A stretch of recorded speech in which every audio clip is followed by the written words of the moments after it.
시청자 여러분 안녕하십니까? 스픽스 대구의 땅 직권 시간입니다. 오늘도 대경아 타이거님 모셨습니다. 안녕하십니까? 반갑습니다. 여러분의 내 집 마련 도우미 대구경북 아파트의 타이거입니다. 네, 여러분 무자본 갭 투자로 수백 건의 전세 사기를 펼친 사건이 있죠. 바로 빌라왕 사건인데 빌라왕 사건에 이어서 요즘 마피 사기꾼이 등장했습니다. 오늘 땅직권 시간에서는 왜 마피 사기꾼이 등장했는지 그 배경과 여러분들이 주의해야 될 것들 알려드리도록 하겠습니다. 자, 마피가 왜 등장했느냐 한번 들어가 볼 텐데요. 자, 대구 아파트 가격 하락률이 3주 연속 전국 최대 하락폭을 기록했습니다. 3월 4주 기준인데요. 매매 가격 지수 전국 평균이 마이너스 0.19%, 대구는 마이너스 0.30%를 하락했습니다.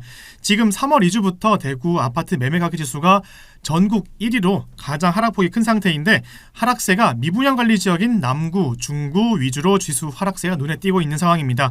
자, 이렇게 매매 가격 지수가 하락되는 원인은 뭘까요? 네, 우선 입주 물량이 가장 큰 원인이라고 생각이 듭니다. 네. 입주 물량과 더불어서 외곽지의 심리 호전이 나오고 있지 않는 상황이기 때문에 네. 이런 매매 지수가 계속해서 하락하고 있는 것으로 파악이 되고요.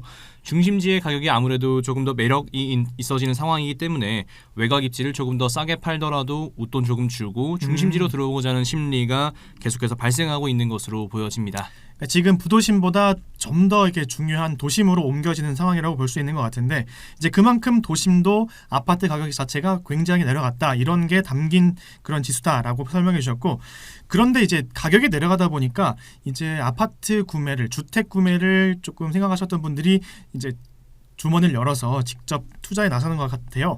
2월 아파트 거래 건수가 2,350건으로 전월 대비 83.5% 상승했거든요. 근데 뭐 무려 1월 같은 경우는 거래 건수가 워낙 없다 보니까 2월에 2,300건으로만 해도 그런 수직 상승한 그래프가 나타났는데 배경은 뭘까요? 네, 우선 가장 큰 이유로는 특례보금자리론이 아닐까 생각합니다. 네. 지난 시간에도 말씀 한번 드렸었지만 이 특례보금자리론의 특징상 DSR을 보는 것이 아니라 DTI를 보기 때문에 대출을 받는 차주 입장에서는 확실히 유리하다고 할 수 있겠고요. 네. 2019년에서 2020년에 분양했던 단지들이 현재 입주를 하고 있는데 2022년, 2023년에 분양을 하고 있는 현재 분양단지들의 분양가보다 과거의 분양가가 훨씬 더 저렴했기 때문에 아무래도 상대적으로 저렴한 것을 소유자들은 좀 원하고 절대적인 주택가격 자체가 하락해 있는 상황이기 때문에 이러한 두 개의 원인이 합쳐져서 거래량이 생기고 있는 것이 아닌가 추정하고 있습니다. 그럼 지금 입주장인 그런 아파트들이 2019, 20년도에 분양을 했던 아파트들인데 사실 그때 분양했던 아파트이지만 지금 또 입주할 때 마이너스를 조금 하는 그런 단지가 있을 수 있다 보니까 그렇게 지금 분양하는 그런 신축 아파트들보다는 굉장히 효과가 있다, 뭐 좀 메리트가 있다 이런 말씀이신 것 같은데 네. 제가 방송 전에 확인을 해보니까 지금 특례보금자리론 그 금리가 한 4%대지 않습니까? 네. 지금 KB나 이러한 우리나라의 한 5대 은행 중에서 2개 은행이 주담대 대출 금리를 3.69%로 내렸다 하더라고요. 네. 그렇게 되면은 지금 특례보금자리론 효과 플러스 뭐 한 2개 정도 은행이 3%대로 내려온 주담대 이런 금리 때문에 앞으로 거래 건수는 조금 더 올라가지 않을까 그런 전망을 해봅니다. 네. 자, 그러면 이 아파트 매매 가격 지수가 분양권 하락까지 영향을 미치고 있거든요. 네. 뭐 자연스러운 그런 뭐 연계성인가요? 네, 우선 매매 지수와 분양가의 영향에 대해서 서로 좀 알아야 될 것 같은데요. 네. 이 매매가와 분양가의 차이가 사실상 부동산 시장을 읽는 가장 쉬운 방법이라고 생각이 듭니다. 네. 매매가가 전반적으로 침체되어 있는 상황 속에서 이 분양가라고 하고 또 분양권의 가격이라고 하는 것 자체는 네. 매매가 더하기 분양가 그러니까 프리미엄이라고 발생하게 되는데 네. 이 프리미엄이 어떻게 형성되느냐에 따라서 매매가도 움직일 수밖에 없는 그런 거라고 해석할 수가 있겠습니다. 자, 지금 많은 뭐 부동산 플랫폼 뭐 예를 들어서 네이버 부동산만 들어가도 어떠한 단지를 검색하면 뭐 마피 얼마 이런 것들이 굉장히 많더라고요. 네. 그런데 이제 향후 부동산 경기 회복을 기대한다면 지금의 그런 마피를 조금 기다리더라도 부담하더라도 분양권 매도를 좀 늦추면 어떨까 싶은데 지금 보면 많은 분들이 분양권이나 이런 신축 입주장을 조금 팔려고 많은 그런 매매 건수가 보이더라고요. 네.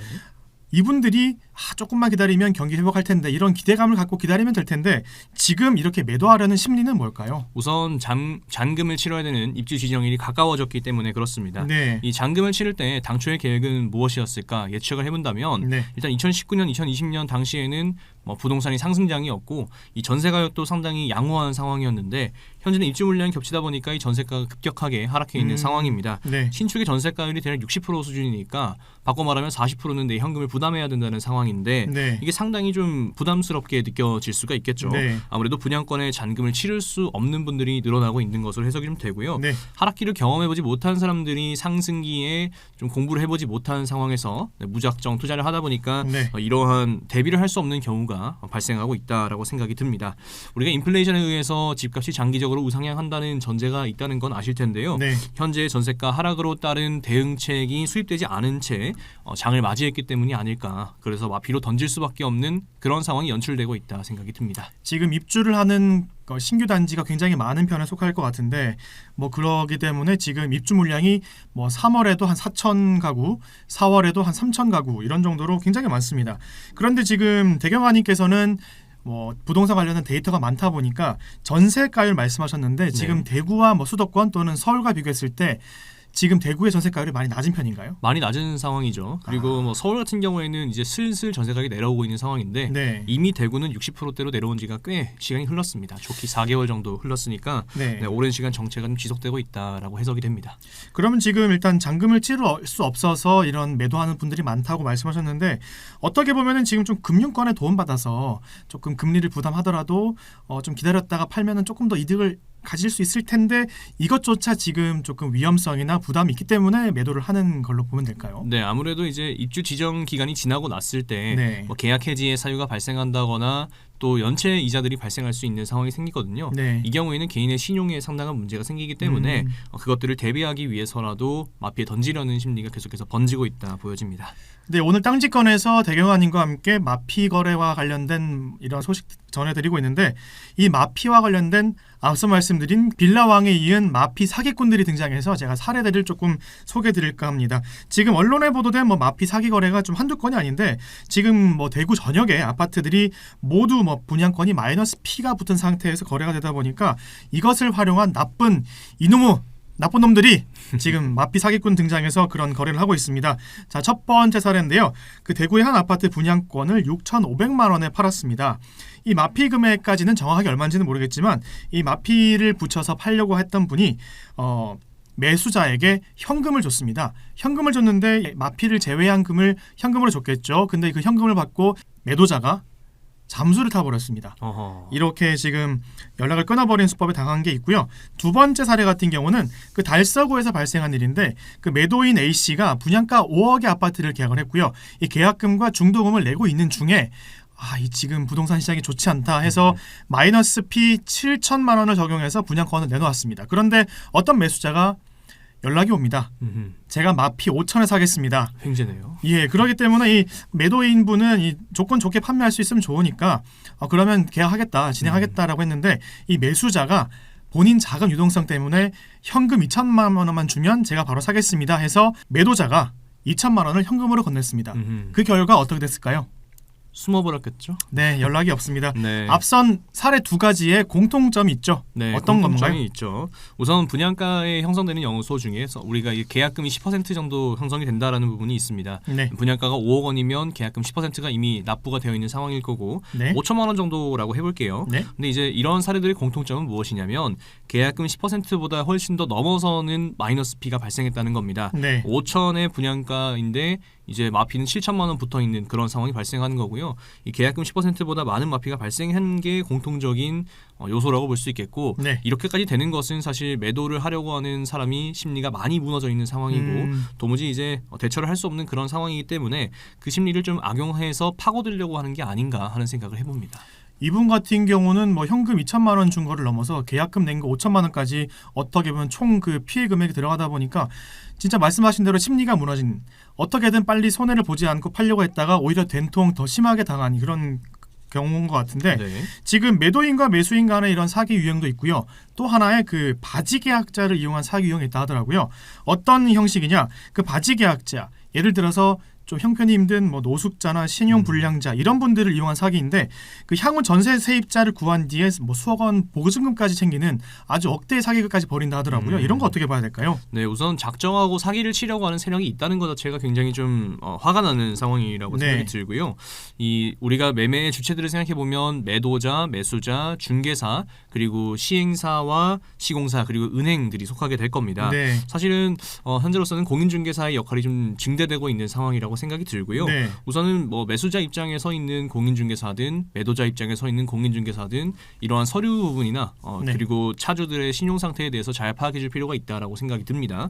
사실 계약을 하는 데 있어서 중개사의 책임이 굉장히 큰데 이거를 짜고 치는 어떤 상황들도 발생할 수 있는 걸로 해석이 되고요. 네. 그러다 보니까 이제 현재 어떤 다른 분양단지들 중에서는 이런 명의 변경 자체를 진행하지 않으려고 하는 사례들도 발생하고 있고 네, 그렇더라고요. 이런 중도금 대출 은행이 승계를 하는 과정에서도 이 신용 정보를 잘 파악한 뒤에 진행하는 것이 좀 우선되어야 하지 않을까 생각이 듭니다. 사실 이제 계약서를 쓴 상황에서 대출 승계라든지 명의 변경이 이루어지는 부분이 있기 때문에 네. 무작정 계약서를 쓰고 난 뒤에 신용 정보를 뒤에 파악하게 되는 이런 사례들이 좀 큰 문제가 아닐까 생각이 들고 네. 계약을 하는 상황 속에서 개인의 신용 정보를 좀 파악할 수 있는 그런 대안들이 있으면 좀 좋지 않을까 하는 생각도 해보게 되는 것 같습니다. 지금 앞서 말씀드린 이런 마피 사기 거래 같은 경우는 어떠한 절차를 거치기 전에 무조건 신용 정보를 확인해야만 사기에서 조금 안전하게 거래를 할 수 있다는 걸 말씀해 주셨는데 사실 그 분양권 거래 같은 경우는 그 매수인과 매도인 간의 승계 계약서를 작성을 하고 그 다음에 이제 시행사의 승계 확인서를 동의를 해주면 중도금 및 잔금을 납부하는 이런 형태로 진행되기 때문에 신용 정보를 확인할 수 있는 그 전 절차 꼭 확인해서 여러분들이 그런 사기에서 위험도에서 조금 벗어날 수 있도록 여러분들도 체크를 해주시기 바랍니다. 앞서 말씀해 주신 대로 지금 그 대구 동구와 달서구 신축 아파트 분양 홈페이지에 지금 명의 변경을 한시적으로 중단한다는 이야기가 있더라고요. 네, 현재 동대구 해무로 스퀘어 웨스트랑 네. 서대구역 반도유보라 센텀이 명의 변경을 중단하는 사례가 일어났습니다. 네. 아무래도 명의 변경이 좀 집중되는 시기입니다. 입주 지정일이 다가오면 다가올수록 분양권의 거래 자체가 많아지기 때문에 그런데요. 네. 업무의 집중도가 좀 흩어지는 것이 아닐까 생각이 들고 네. 시행사 쪽에서 혹은 중도금 대출 은행 쪽에서 이런 것들을 많이 챙겨야 하는데 네. 사실상 한 사람이 담당할 수 있는 업무의 양이 제한되어 있다 보니까 이런 사기 세력들이 들어와서 작업을 하고 있는 것이 아닌가 생각이 듭니다. 현재 기승을 떨치고 있는 부분이 있으니까 시행사 쪽에서는 원천 차단을 하려고 하는 부분이 있다 해석이 됩니다. 지금 말씀해주신 대로 뭐 동구와 달서구에 있는 아파트 한 두 군데에서 명의 변경을 한시적으로 막는다는 것은 이런 사기를 원천에 차단한다는 건데 아까 말씀하신 대로 정말 마음 먹고 사기를 치면 누구나 다 속아 넘어갈 수 있지 않습니까? 네. 그래서 지금 다른 단지 같은 경우도 마이너스 피가 워낙 많기 때문에 이런 것을 사기에서 방지하려면 참 힘든 그런 상황인 것 같은데 저희가 방송 전에 나눈 대화가 있죠. 네. 공인중개사가 제대로 역할을 해야 합니다만 이 마피 사기꾼이랑 이 나쁜 마음을 먹은 공인중개사가 합작을 해서 그렇게 하는 경우도 있다 하더라고요. 그래서 뭐 그 사기를 벌인 다음에 어떻게 한다고요? 사기를 벌인다면 잠수를 타겠죠. 잠수를 타고 또 공인중개사 사업자도 폐업해버리는 경우가 폐업하고 생기죠. 네. 그 다음에 또 새로운 그 공인중개사 뭐 사업자를 내 가지고 또 이제 일을 해버리는 네. 그런 악순환이 좀 반복되는 것 같아서 네. 여러분들도 좀 조심해야 될 필요가 있을 것 같습니다. 자, 그러면 지금 저희가 마피 분양권 거래 시 주의해야 될 사항들 좀 있을까요? 네, 우선 매도자든 매수자든 좀 정신을 똑바로 차리고 이제 계약에 임하셔야 될 것 같다 생각이 들고요. 네. 본인의 자산이지 않습니까? 그래서 이성적으로 좀 생각해야 될 필요가 있다라고 생각이 듭니다. 네. 물론 이제 계산을 해봐서 이게 도무지 잔금을 치를 수 없는 상황이 되었기 때문에 매도를 하는 것이겠지만 그래도 계약을 하는 것은 돈이 오가는 굉장히 중요한 계약 상황이기 때문에 네. 감정에서 휘둘리지 않고 실제로 이제 얼마까지를 이성적으로 오케이 하는 것인가를 좀 받아들이셔야 될 필요가 있을 것 같고요. 네. 또 특별히 이제 중도금 대출 승계를 공인중개사에게 위임하는 경우가 있을 수 있습니다. 네. 이거 굉장히 위험할 수 있으니까 은행에 가실 때에도 꼭 연차든 휴가든 쓰셔서 방문하신 다음에 본인이 직접 매수자분의 신용 정보들을 파악하는 것이 중요하겠다고 말씀을 드리겠습니다. 자, 이렇게 마이너스 피가 붙은 단지들이 많이 거래가 되고 있는데 이 4월부터 대구의 아파트 그 전매 제한도 3년에서 6개월로 축소가 됩니다. 그리고 또 분양권 매물 증가 때문에 아파트 매매가가 더 하락될 가능성이 있고 마피 사기가 더 증가할 수도 있을 것 같아요. 어떻게들 보일까요? 네, 이미 뭐 그렇게 될 단지들도 많이 보이는 것 같습니다. 이제 네. 미리부터 매물을 등록해놓고 마피로 이제 가격을 조정하려고 하시는 분들이 좀 보이고요. 네. 그런데 이제 실수요자 입장에서는 실제 가치가 떨어져서 가격이 흔들리는 건지 아니면 정말 이렇게 좀 사기를 치는 세력들이 들어와 작업을 하는 건지 네. 이걸 좀 파악하실 필요가 있을 것 같고요. 특별히 이제 우리가 미디어에서 땅집권을 이렇게 운영하고 있으니까 여러분들이 많이 보시고 주위에 전파해 주셔서 이러한 사례들이 좀 등장하고 있다는 것을 경각심을 갖고 보셨으면 좋겠다 생각이 듭니다. 네, 오늘 스픽스대고 땅집권에서 빌라왕에 이은 마피 사기꾼 등장해서 이렇게 기승을 부리고 있다는 것을 말씀드리고 있는데 앞서 말씀드린 대로 여러 가지 조심하셔야 될 것들이 많습니다. 때문에 내 집 마련을 위한 도움도 중요하지만 오늘 땅집권에서는 대경아님과 함께 여러분들을 마피 사기로부터 안전하게 보호할 수 있는 그런 시간 마련해봤고요. 아까 말씀해주신 것 중에 꼭 기억해야 될 거, 중도금 대출 승계 과정은 꼭 위임하지 마라. 뭐 직장인이라면 연차나 쓰더라도 직접 하셔라. 이거를 꼭 기억하시면서 오늘 땅집권 여기서 마치도록 하겠습니다. 감사합니다. 성공은 소중한 것이지만 성공한 이후에 더불어 사는 사람들의 고통을 외면한다면 그 성공은 큰 의미가 없는 것입니다.